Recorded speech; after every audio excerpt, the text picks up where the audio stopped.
Hello, everyone. This is Dr. Roger Paul, and tonight we're going to continue our study in the Urantia book on section 4. Give me 1 second here.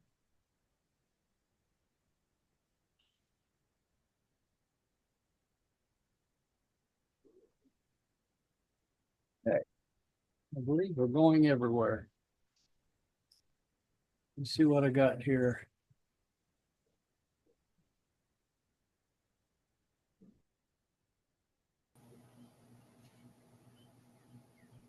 Okay, here we go. Diane, do you want to start reading for us here? Oh, we still got the flash screen up there. I can read it. Remember that real easily.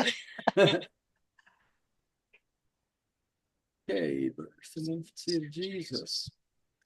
All right, before we get started, let me give you some background. I'm getting feedback. Would you hit your mute button for a second? Yes, I am. Sorry. Okay. All right, let me give a little background on this. First of all, this starts on page 1344 of the original book. This is paper 122 in all the rest of the books. And we're going to start at the birth and infancy of Jesus, which is paper 122. The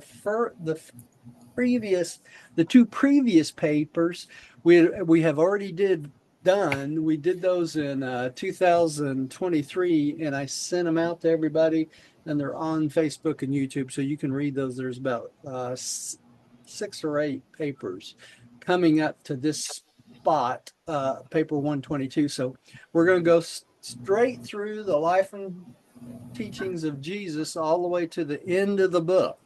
So I want to tell everyone that we're doing this in such a way that it tells you the story of Jesus in succession. All right, and that's why we're going to read it in succession too, all the way to the end. And it's important for us to do this so that people see what actually happened in Jesus's life, because in the New Testaments, all of the Gospels, all 4 of the Gospels have bits and pieces of Jesus's life in different times and that sort of thing. So there's no consistency in the New Testament of the life of Christ all the way through, where if you follow us in the Urantia book, you will see the entire story of Jesus from the time he was born to the time he was resurrected and ascended to God the Father. So, and this is all in line, and there's maps in here that we're going to go through. You'll see you can follow the maps, follow Jesus through the maps. You can even follow Mary and Joseph on a map before they actually had Jesus. So that's why we're doing it this way. I'm going to be doing some stuff on YouTube and some of the other platforms starting this weekend, probably. So our page is going to have some new stuff on it. All the videos, we've done a video for every single paper, all the way through the Urantia book. And for my 51 years of studying the book is out there on these videos. Everything I know about the book is out there on these videos right now. But I'm going to start another section starting probably this weekend. And I'm going to start doing some other stuff on my page. And the reason I'm doing this, I have fought against trying to monetize my pages ever since we started, the last 14 years. I have taken most of the cost of all of doing this on myself. The members of our group have helped out with some donations along the way, but I've got to do something to help phrase some of the cost of this. As everybody out there knows, I'm a disabled veteran, and I've gotten more and more bills and stuff because of my illnesses and things like that. So I'm going to have to start doing something to monetize my other stuff on YouTube. And so on the page, Roger Paul DC, on the YouTube page and on Vimeo, and probably it'll be out on Facebook and other places, I'm going to start doing some monetization stuff. And some of that stuff is going to have nothing to do with the book, and other parts of it will have things to do with the book in a different way, because all of the videos we've done so far has been a teaching video. right? We've been going through the book and teaching people. I'm gonna start working on some AI stuff, which will generate some videos with pictures and things like this. So it won't be exactly like these. These will still be out there, but the new videos that I'm going to put out is going to have a different flavor to them, so that I can bring in some more users. We've been out there for 14 years and we still don't have enough users to even break the 10,000 subscription mark on any of the platforms, Vimeo or YouTube or Facebook or anything. So if you're out there listening, please subscribe so that we can increase our numbers. And until the numbers increase, our videos will never come up on the search platforms, or will never come up on YouTube and things like that on the list for people to watch, because we don't have enough subscribers. Okay, and it's the algorithm of YouTube is set up that way that if you don't have enough subscribers, your videos never come up, so you never become popular, right? So what I'm going to try to do is do some other things to get people in to watch so that they can benefit from this book. That was the whole point of doing this, was to teach this book and show what a wonderful revelation this is of Jesus's life and everything else. So if we can't get it before people, we're wasting our time. So I've started learning how to do AI and all other sorts of other things so that we can do this and get more people to come in and subscribe and look at our content, right? Because really all of our content is teaching content. So I'm going to have to put some entertainment content out there so that we can get some more people listening. Does that make sense? Yes. Hey, Roger, Yeah. congratulations on 51 years. It's a long time, isn't it? That's great. Yeah. Yeah. You'd think after 51 years, I ought to be able to read, huh? And this is a fascinating paper. I thought we were going to start with 57. So this is No, a treat. We're start at the beginning of Jesus's life, and we're going to go all the way to the end on Tuesdays and Thursdays. Okay. That's great. Now, if y'all want to do some other subjects other than Tuesdays and Thursdays going through the video, we're going to have to do this on another day. Okay. So if y'all come up with some things you just want to study, if we want to take like a Wednesday or a Friday or something like that, if you get 3 or 4 people that want to learn about a subject like Adam and Eve or whatever that we've covered already, but you'd like to go back over, if you let me know, we'll plan it on another day. But at this point, I'm going to use Tuesdays and Thursdays to do the life of Christ. And this is going to go pretty quickly because there's not a lot to say about some of the information in the life of Christ. You know, you read it, it's like reading a novel, and it's just there, right? So you're not going to hear me beating it to death like I do the other topics. Okay.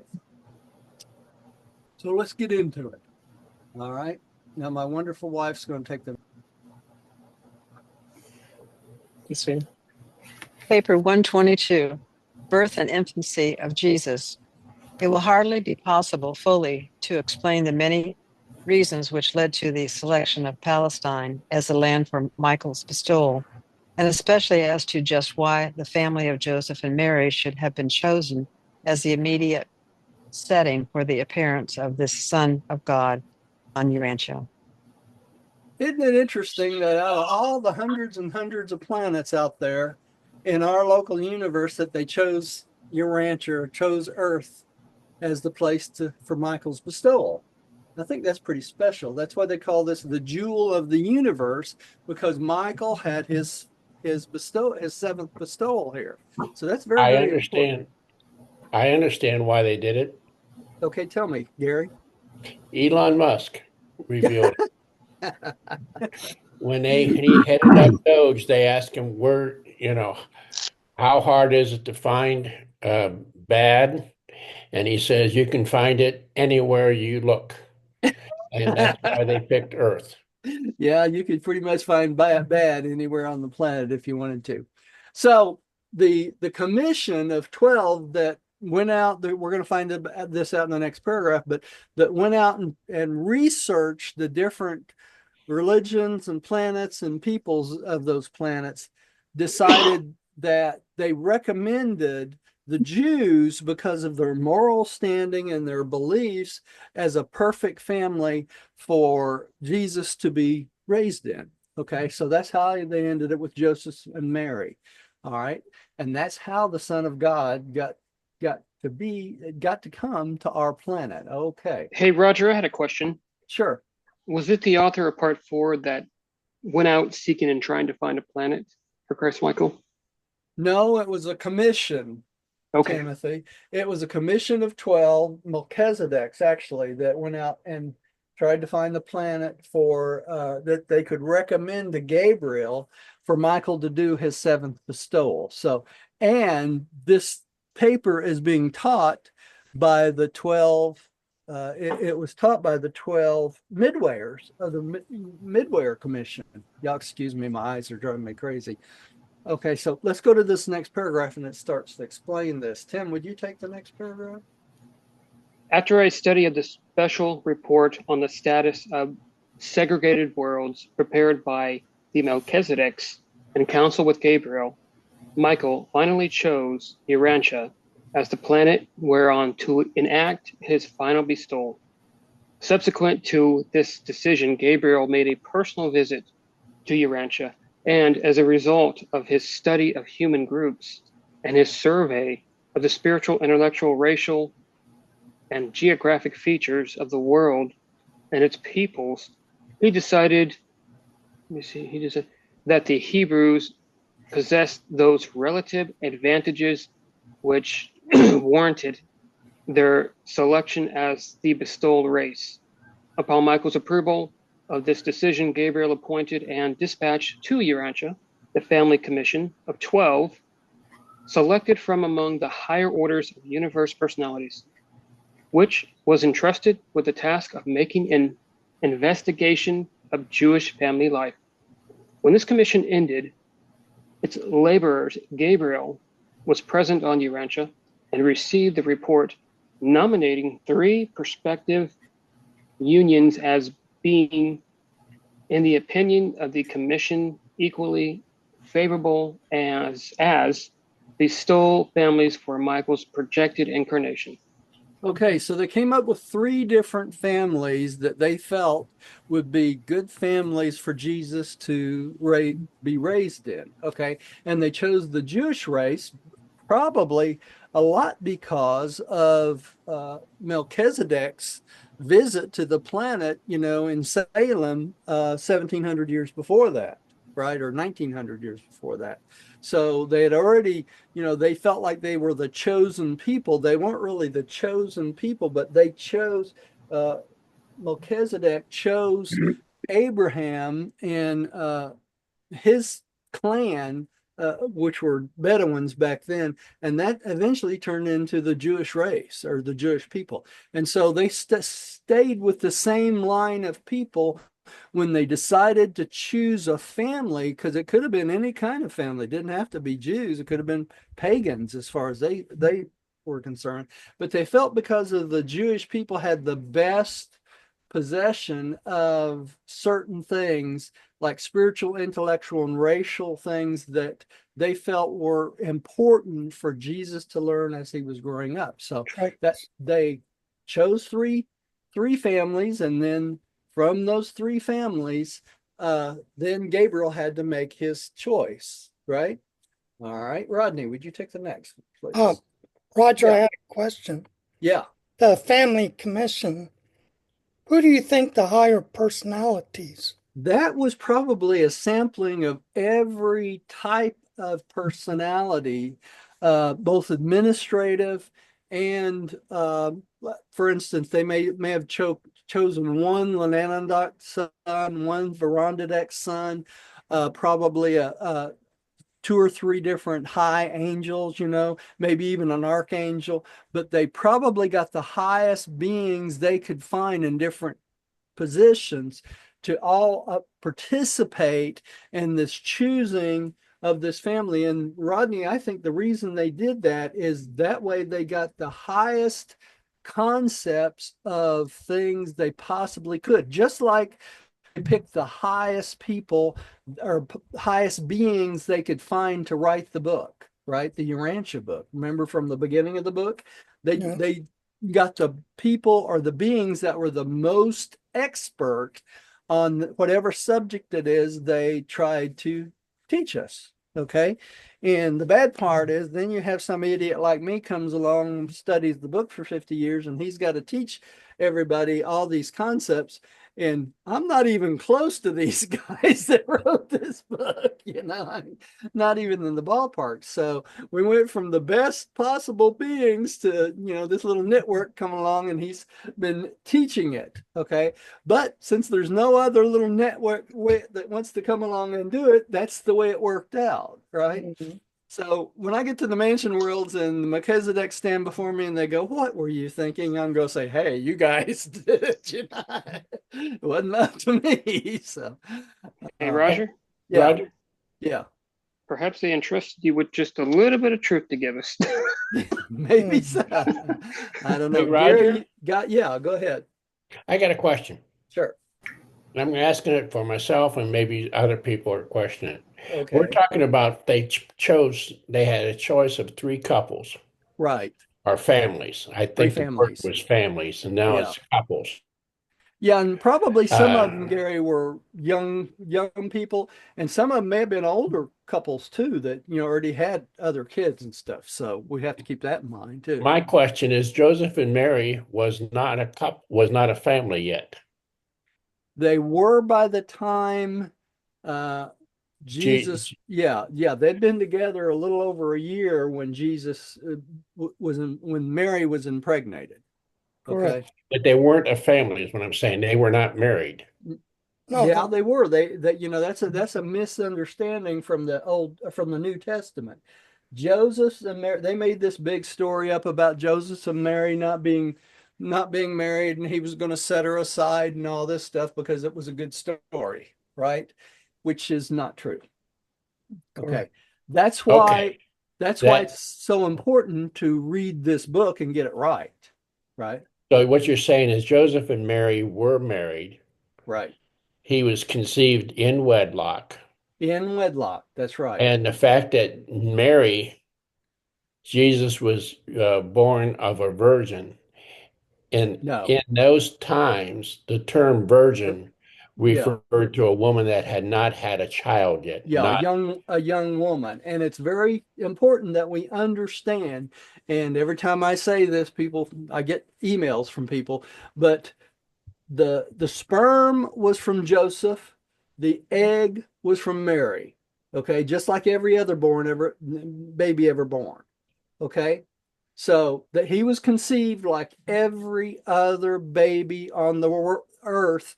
That's part of the bestowal experience. But his personality was literally injected into that baby Installed. and bestowed into that baby. But he was the son of Joseph. That's why they called him Joshua ben Joseph. Joshua, son of Joseph. Okay, so he was the literal son of Joseph. He had Joseph's DNA, he had Mary's DNA. He had Joseph's lineage, he had Mary's lineage. Okay, and that's important. Joshua meaning Jesus of Joseph. Jesus, son of Joseph. That's right. Joshua, Jesus is just the short form of Joshua. Okay, Yeah. yeah. We all clear on that. So Jesus was the son of Joseph and the son of Mary, just like I was the son of my dad and my mother, right?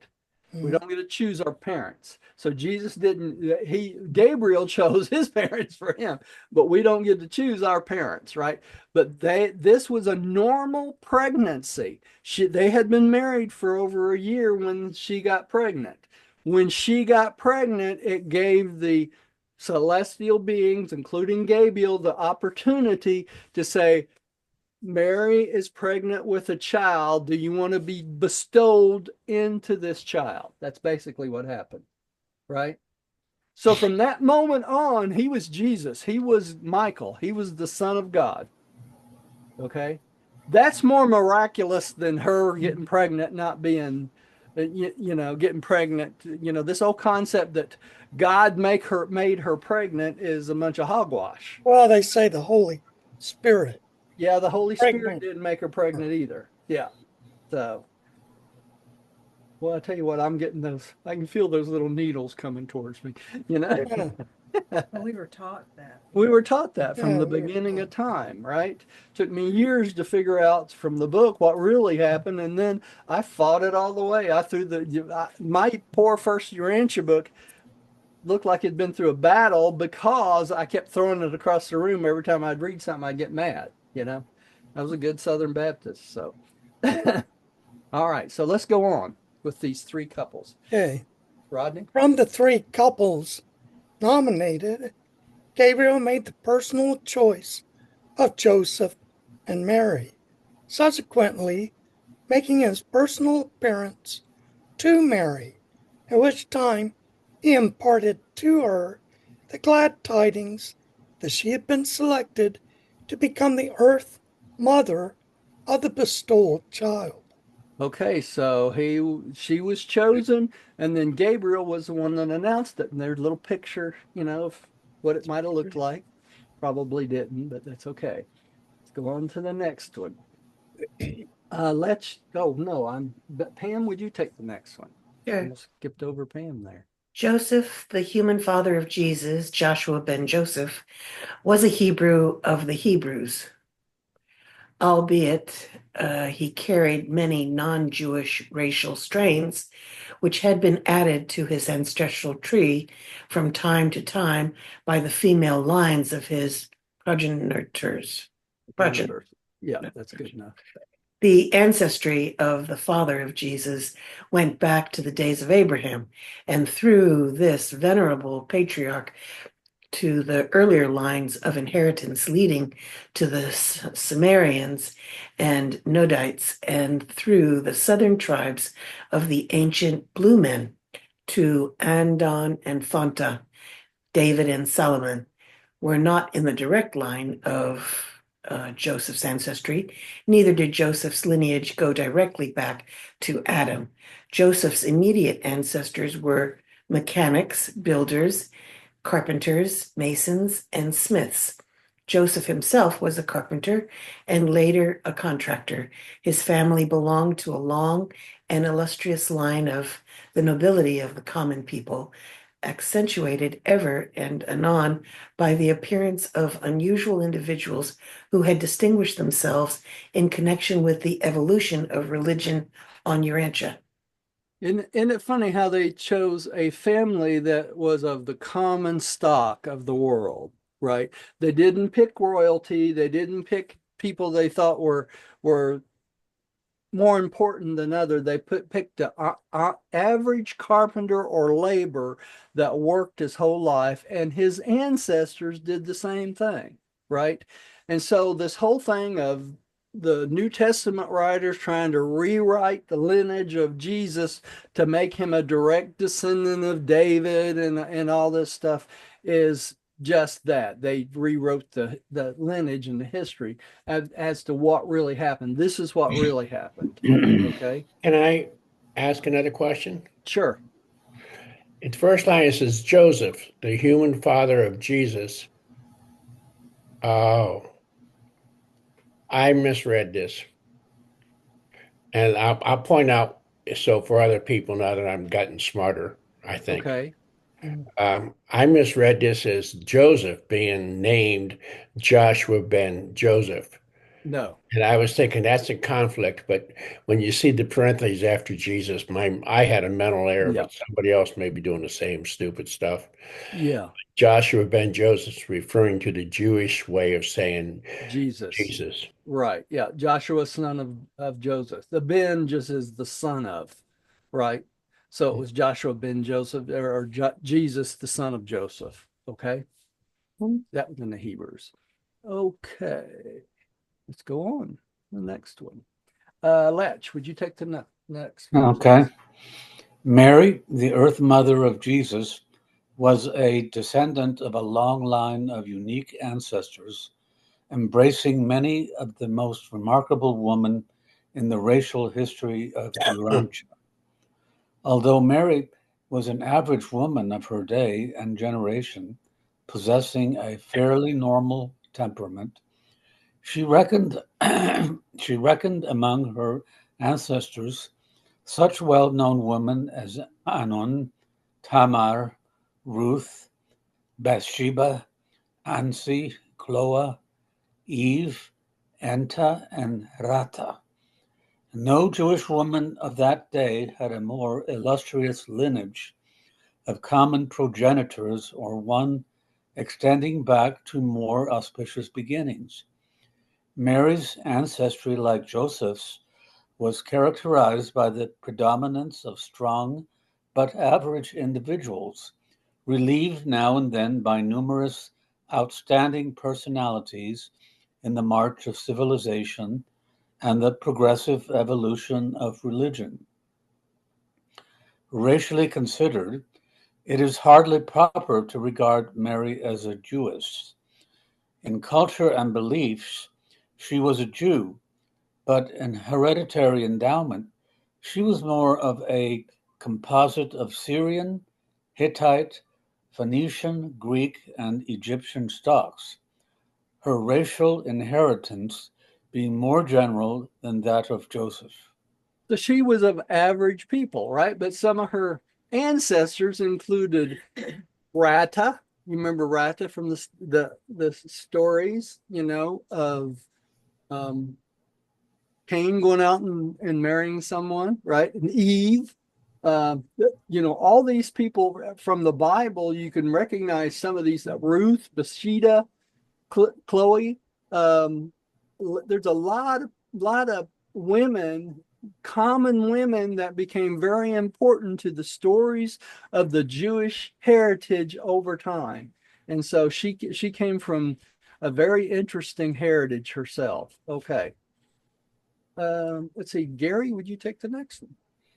Okay. Of all couples living in Palestine at about the time of Michael's projected bestowal, Joseph and Mary possessed the most ideal combination of widespread racial connections and superior average of personality endowments. It was the plan of Michael to appear on earth as an average man, that the common people might understand him and receive him. Wherefore Gabriel selected just such persons as Joseph and Mary to become the bestowed parents, thus meaning that Joseph and Mary were average. Yeah, they were. And it gave Jesus the opportunity to relate to the average human being as much as possible, rather than being like born of a pharaoh or something like that, where he would be a privilege, right? They didn't want that. They wanted him to live a normal life. And that's part of the bestowal experience, is to live a normal life. Okay. So, Diane, I think you're back up. 2. Gabriel appears to Elizabeth. Jesus' life work on Urantia was really begun by John the Baptist. Zacharias, John's father, belonged to the Jewish priesthood, while his mother, Elizabeth, was a member of the more prosperous branch of the same large family group to which Mary, the mother of Jesus, also belonged. Zacharias and Elizabeth, though they had been married many years, were childless.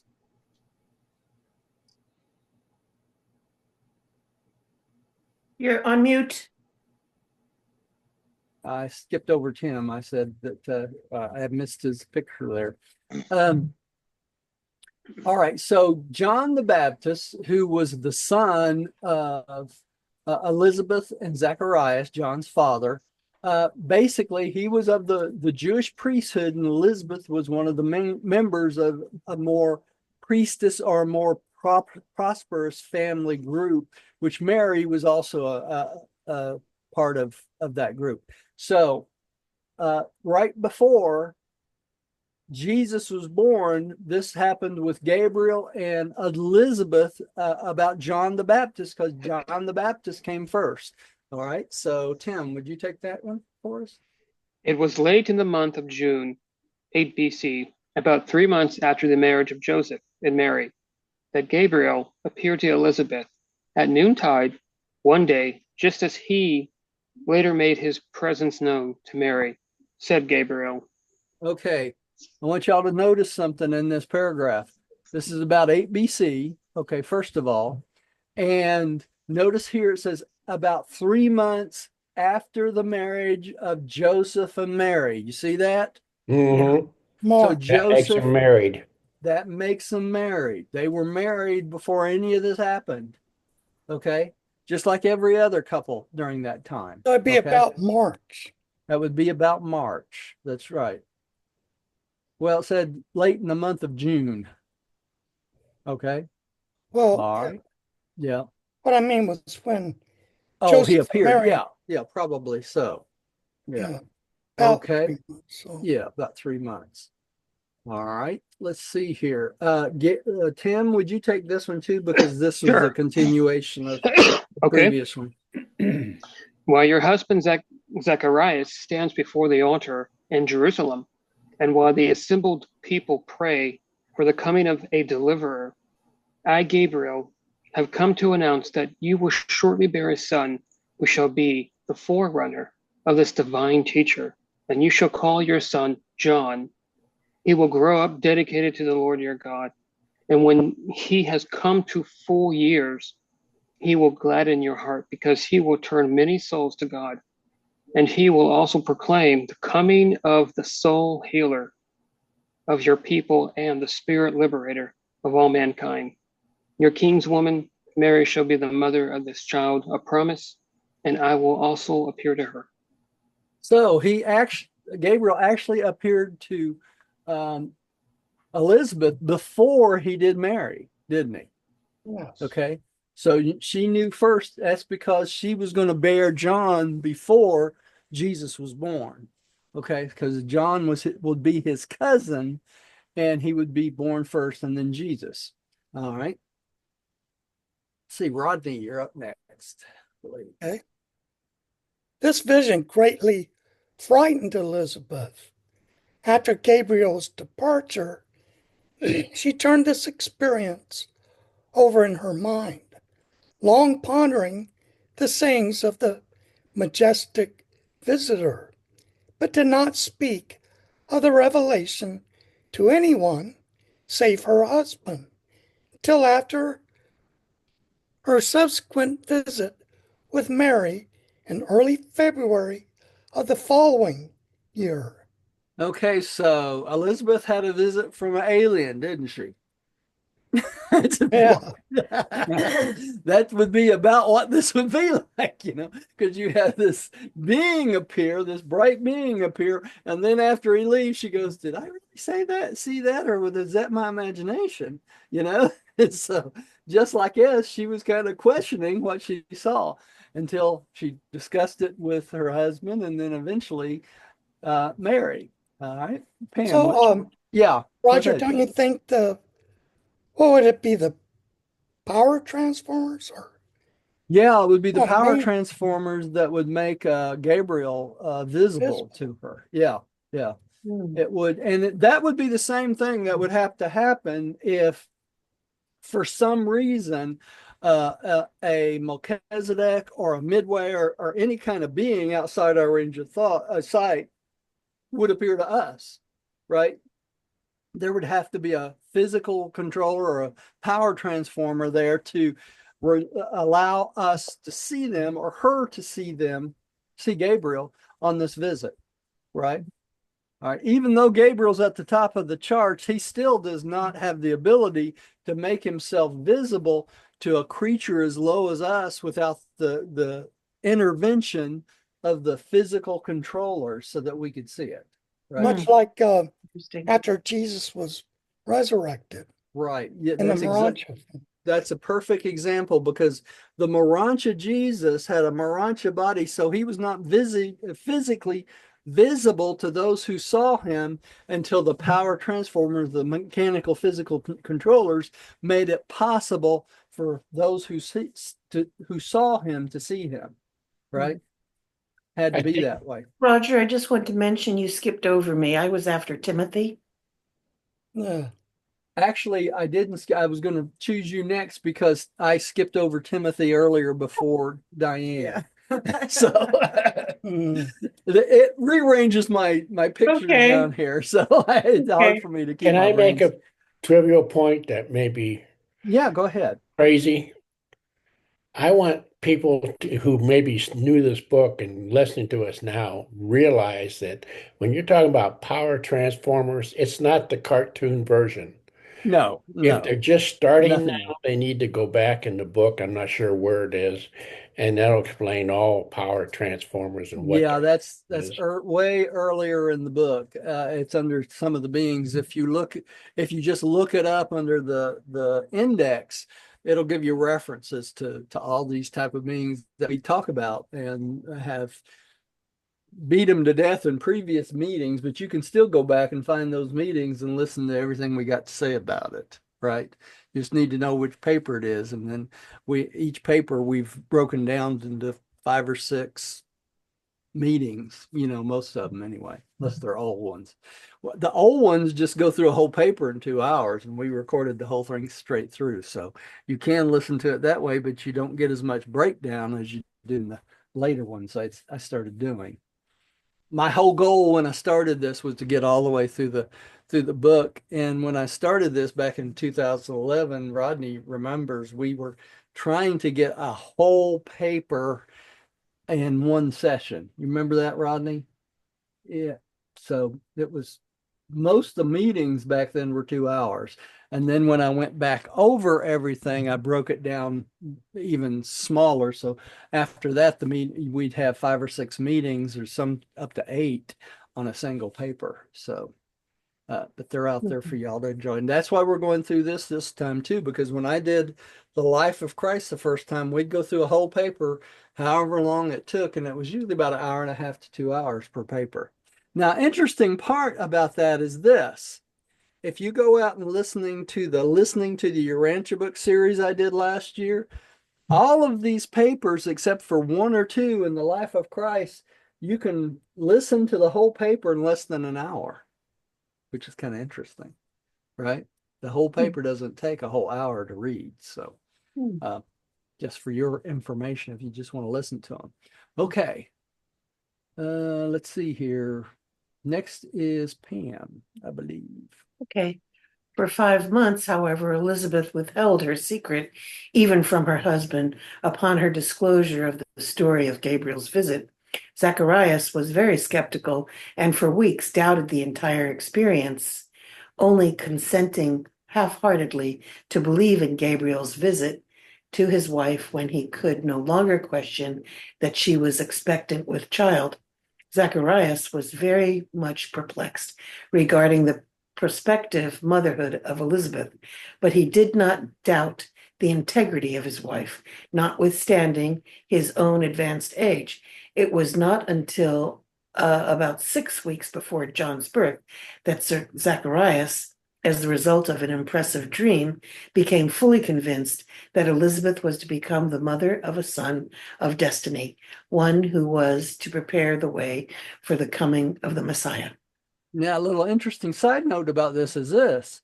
Zacharias and Elizabeth both were advanced in age. All right. So by the time John got completely to be a man, raised to be a man, Zacharias had already died. Okay. Um, which is an interesting side note. And his mother, Elizabeth, died shortly after that. So by the time he hit 20 and 30, his parents were gone, which probably had a lot to do with his personality and the way he lived before he started his mission of preparing the way for Jesus. Him and Jesus met, we're going to find out later on another paper, when they were teenagers, and they discussed what the plan was, what John was supposed to do, and what Jesus was going to do. But they both agreed that they had to be older to start this mission they had, because as young men, if they were before about 30 years old, then the older men and the older Jewish people in the churches and stuff would not believe them. They'd think they was just young kids, so they had to wait till they came of age to start this, which had to be pretty hard to do, right? Roger, do you know how old Jesus was when Joseph died? Yeah, he was Was it 15? 13. 13? I No, think it was he's like 14, 15. 14 or 15, was it? Something like I that. think he was 15. Yeah, because when he was 12, Joseph took him to the temple. Been so long since I read this part of this book. Yeah, I think he was around 15 years old, 14 or 15 years old. Yeah, something like that. We could find it really quickly, but we'll get to it in the next few weeks. So let's just leave Could that. even be 16. I can't remember. No, he wasn't that old. I was thinking, for some reason, I was thinking it was 14, but you might be right. It could be 15. So, all right. I know it was shortly, he went to the temple when he was 12, and then the Sanhedrin came and tried to convince him to let Jesus come to live in Jerusalem and be taught by the priest. But I think that he was 13 when that happened, 13 or 14. So shortly after that. So, okay. Let's go on to the next one. Letch, I think you're up next. Okay. Gabriel appeared to Mary about the middle of November 8 BC, while she was at work in her Nazareth home. Later on, after Mary knew without doubt that she was to become a mother, she persuaded Joseph to let her journey to the city of Judah, 4 miles west of Jerusalem, in the hills to visit Elizabeth. Gabriel had informed each of these mothers-to-be of his appearance to the other. Naturally, they were anxious to get together, compare experiences, and talk over the probable futures of their sons. Mary remained with her distant cousin for 3 weeks. Elizabeth did much to strengthen Mary's faith in the vision of Gabriel, so that she returned home more fully dedicated to the call to the mother-child of destiny, whom she was so soon to present to the world as a helpless babe, an average and normal infant of the realm. Could you imagine that conversation? Yeah. Yeah. Did you see that alien that came? But Of course, it wouldn't be. Huh? Roger, what's good to point out here is so Gabriel appeared to Mary mid-November 8 BC, Yeah, and Jesus was born 9 months later, in August. Yeah. August 21st, 7 BC. Yeah, So it does support that his personality was installed into the embryo. that's right. I That's mean, right. probably just as the egg split into two, Probably even pre that. In other words, maybe. when inception happened and the I mean, sperm, invaded the egg, that's the flash of probably, light. yeah, yeah, that's probably when they inserted, the bestowal really started, so it's kind of interesting. Okay, y'all, let's go on to the next one. And here is Mary and Elizabeth meeting, after they found out about each other. All right. Let's see who's next. I believe Gary is next. Hi, Mosh. I hope I pronounced that right. Hey, Moss. Welcome. Gary, you want to take the next one? Yeah. John was born in the city of Joshua. Is that right? That's Judah. right. Judah. Judah. City of Judah. Judah. Judah. Yeah. John was born in the city of Judah, March 25th, 7 BC. Zacharias and Elizabeth rejoiced greatly in the realization that a son had come to them, as Gabriel had promised. And when on the 8th day they presented a child for circumcision, They formally christened him John, as they had been directed aforetime. Already had a nephew of Zacharias departed for uh, Nazareth, carrying the message of Elizabeth to Mary, proclaiming that a son had been born to her, and that his name was to be John. Okay. So here we have the dates again. March 25th, 7 BC. And when was Jesus born? August. August. August 21st, 7 BC. So John was born first. He was the eldest, and then John. I mean, John was born first and then Jesus, right?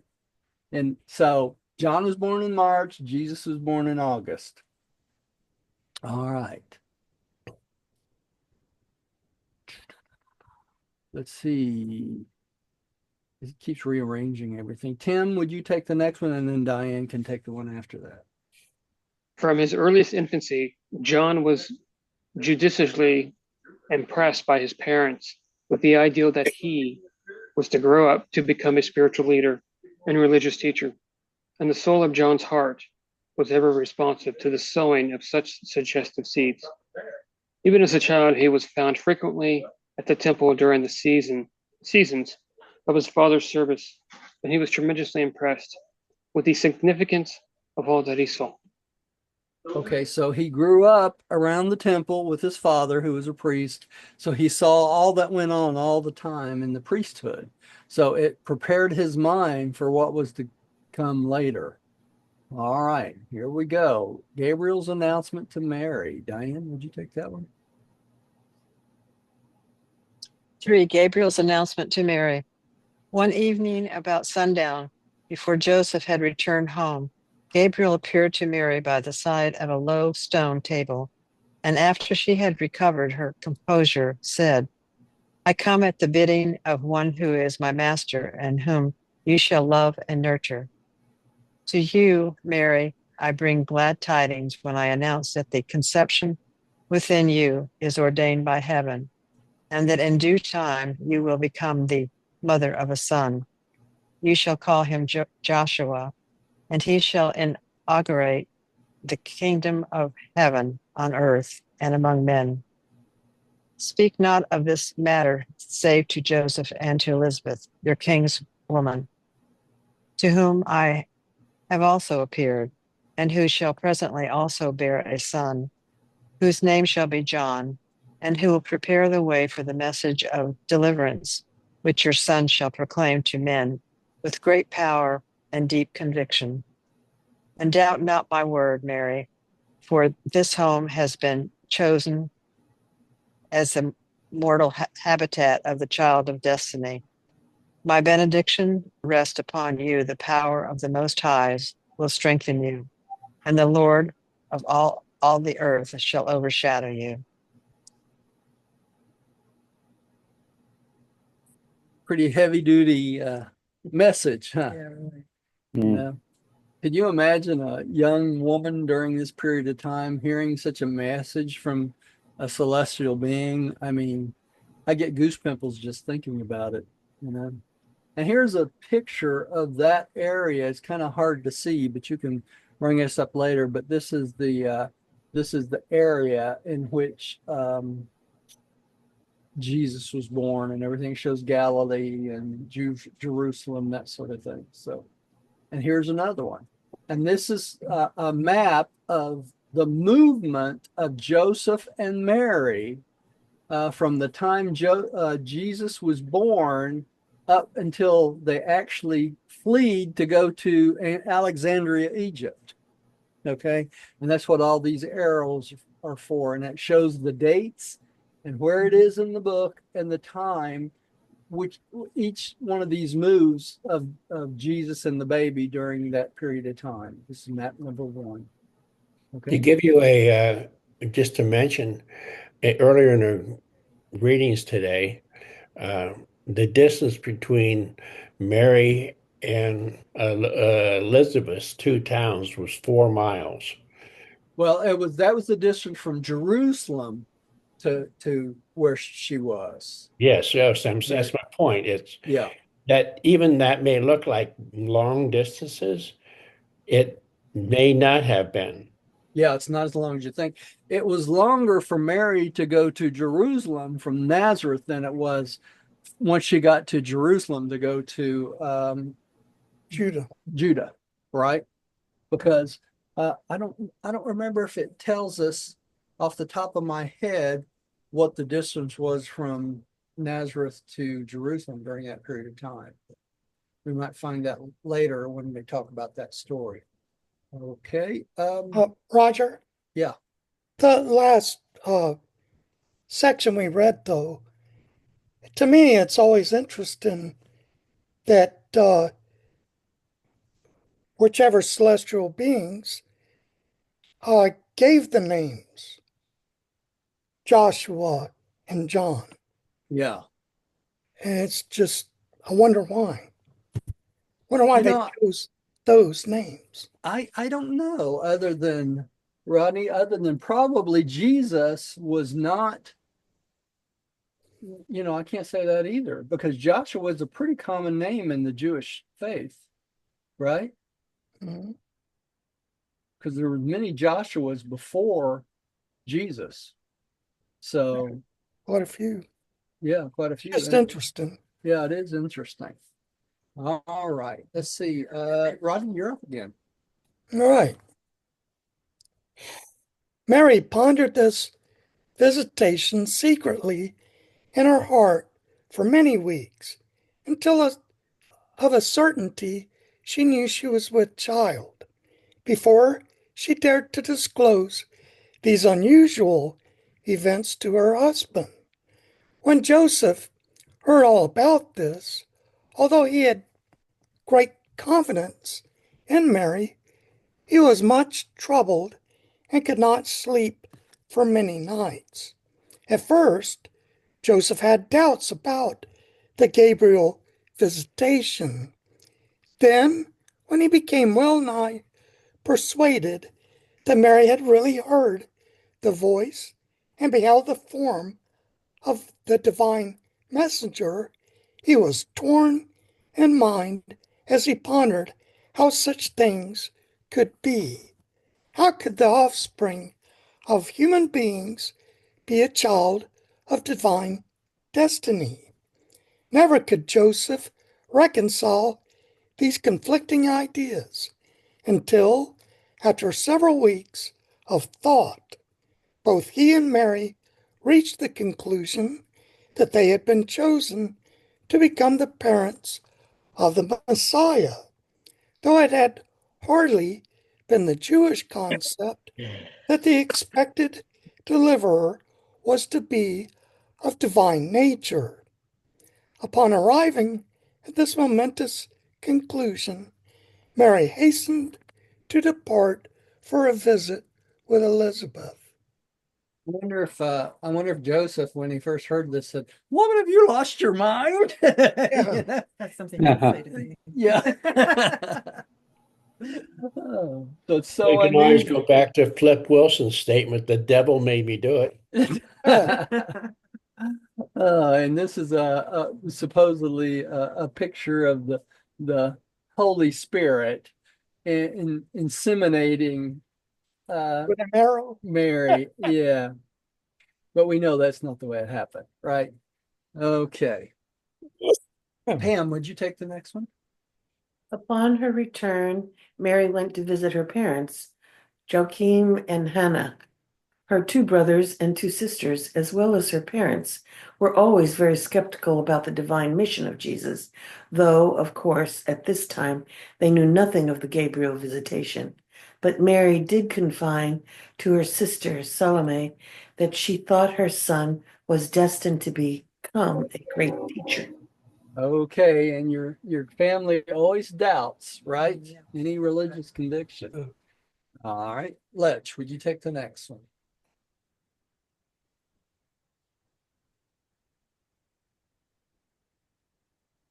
Letch? Oh, me? I'm sorry. Yeah, yeah. Didn't hear him. Gabriel's announcement to Mary was made the day following the conception of Jesus and was the only event of supernatural occurrence connected with her entire experience of carrying and bearing the child of promise. So this was the only thing that ever happened to her that was supernatural, right? Is the announcement of the conception. And there's another picture of Mary with the baby. All right. Next is Joseph's dream. We're going to have to stop there and take this up next time because it's 6:56. Yeah. Went by fast, didn't it? Yeah.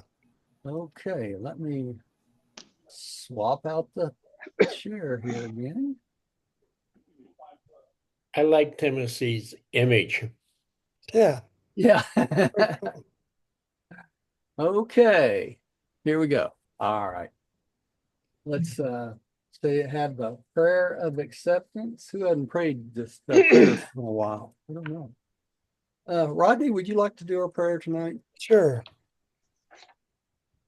I believe that God is my paradise Father, and that only by faith am I saved. No sacrifice is necessary. By this same faith, I became a child of God, and know that all men and women are my brothers and sisters. We know the Son of God, the sovereign of our universe, of Nebadon, is Christ Michael, Jesus of Nazareth. By allowing the will of God to become my will, I will someday stand in the presence of the Paradise Father. In the name of Christ Michael, Jesus of Nazareth. Amen. Amen. Amen. Thank everyone for coming to see us tonight. And y'all don't be shocked if you start seeing some other things out there I'm putting out. So, Yeah. yeah, it's going to be interesting, probably. I'll have to get better at it as I go. You know, I really don't know anything about artificial intelligence other than what I've learned this week. So this is going to be an interesting experiment. So Are you going to use Chat GPT? I'm going to use Chat GPT. I'm going to use OpenAI too, and a couple other tools to. I've heard of Grok, Yeah, G-R-O. Grok is the American version that's superior. Chat is from China. Yeah. Okay, well, I'll look them both up. Actually, y'all send me an email with the name of those if you Yeah, got the okay. Tell you spelling. about Yeah. artificial intelligence. Every time you think I'm smart, I got you. Yeah. What are you going to create with those AIs?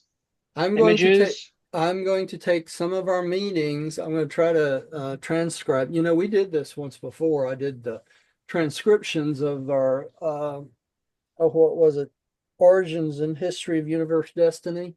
We did like 10 of those and transcribed them. And I was going to take those and put them all together like a little book so that people could get the basis of the stuff of the book. And I may still do that, you know, if it depends on how much time I have.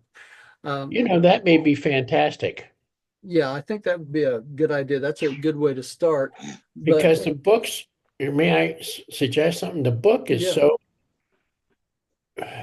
confusing and hard and yeah, challenging and don't know anything about AI. So yeah, this may be a moment of artificial intelligence, but uh, if it would put it into a more reader-friendly thing without contamination of the yeah, truth, yeah, it would be outstanding. yeah. The only thing I don't want to do is I don't want to rewrite the book and make it something that God would consider an abomination of what his work is. You know what I'm saying? So I have to be very careful in how it transposes things and go back and reread it and that sort of thing, because I don't want to put something out there that is a false conclusion out of what we've been studying, because we've done so well in trying to stay, you know, right on the money for the stuff we studied, you know, and I think we've done a pretty good job of explaining almost everything in the book. But we'll see how it goes. I'm gonna start out with what we're doing right now with the life of Christ and see what I can come up with. But I would like to go back and do the origins and history stuff again, and maybe put it together like a video book or something like that for future generations to study to help them understand the book better. You know, anything we can do for the benefit of the book in the future will be great. See, the whole point of this is the fact that we need to get the word out about the book to stop some of these false conclusions that's being made from the New Testament and even the Old Testament, you know, because the way God wants it is for us to understand Jesus, his life, and understand him, you know. So I think it's an important thing to do. And if I can get it done before I go on to the Ever Never Land, it would be nice, you know, at least get a good start on it. Maybe somebody else can come along and finish it out if that needs to be. So anyway, we'll just see. And as that stuff comes out, y'all will be seeing it, and I'll send y'all copies out, you know, like I do the videos. So now let me warn y'all about something. These videos, you know I've been sending them out the next day on everything. On the YouTube ones, they're out there now. You know, don't take an hour. They post on YouTube. But I want to warn everybody that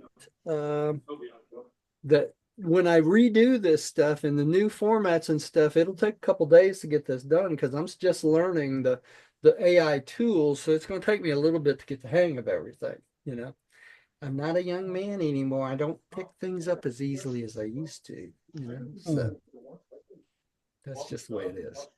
Any questions? We ready to go for tonight? Yeah, thank you, Roger. Thank you so much. You're Yeah, welcome. Thank you. And we will see you Thursday. We'll continue on from here Thursday. All right. Love you guys. Love night, you guys all. Love you too. too. Bye-bye. Each one of you.